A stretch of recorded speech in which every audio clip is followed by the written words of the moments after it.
Alors, vous êtes sans aucun doute déjà passé ou tombé là-dessus. C'était notre coup de cœur cette semaine. C'est un soliste de génie, hein, et on comprend naturellement pourquoi ça se dit génie solo. Il a le phrasé facile, la composition évidente et le doigté véritablement magique. Alors, certains ont peut-être entendu parler de lui dans le sillage de la fameuse polémique de Viviane, mais d'autres le connaissent depuis vraiment très très longtemps dans les rues et les coins insolites de la ville de Baranté, où il se baladait, où il promenait son talent et interprétait des titres qu'il semble avoir par cœur, qu'il semble sentir sur le feeling de on va dire sur le bout des doigts et sur la peau. Alors, génie solo est né déficient visuel naturellement, et ses parents avaient remarqué très tôt sa disposition naturelle à être un brillant musicien, quelqu'un qui savait utiliser les premiers ustensiles et instruments qu'il avait autour de lui pour faire de la musique, pour produire des sons. Et son père a décidé, pour cette raison-là, de lui permettre d'intégrer un centre de réhabilitation pour les handicapés.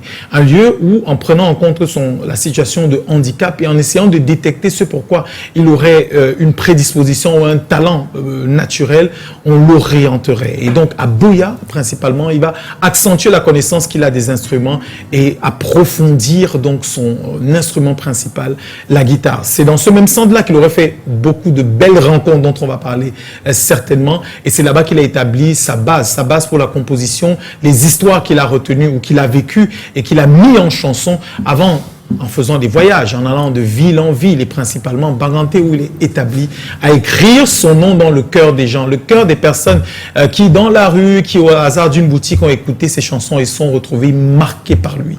Alors ce sont ces personnes qui aujourd'hui sont particulièrement heureuses de savoir qu'après une première tentative qui était infructueuse de sortir un album, il a un single qui semble avoir une envergure internationale, un clip qui est au top, une chanson qui est vraiment bien composée et un titre qu'il exécutait depuis de bien longues années dans les rues et qu'on a remis au goût du jour par le soin peut-être de la technologie et des génies qui l'accompagnent aujourd'hui. Il raconte donc cette fameuse histoire, et je crois qu'il aura le temps de l'expliquer, cette fameuse histoire où on aurait supposé que parce qu'il vit dans une situation de handicap, il n'est pas beau. Heureusement pour lui, il est très certain de son potentiel et de son sex appeal. Il sait que malgré tout, il est talentueux et il est beau garçon. Voilà.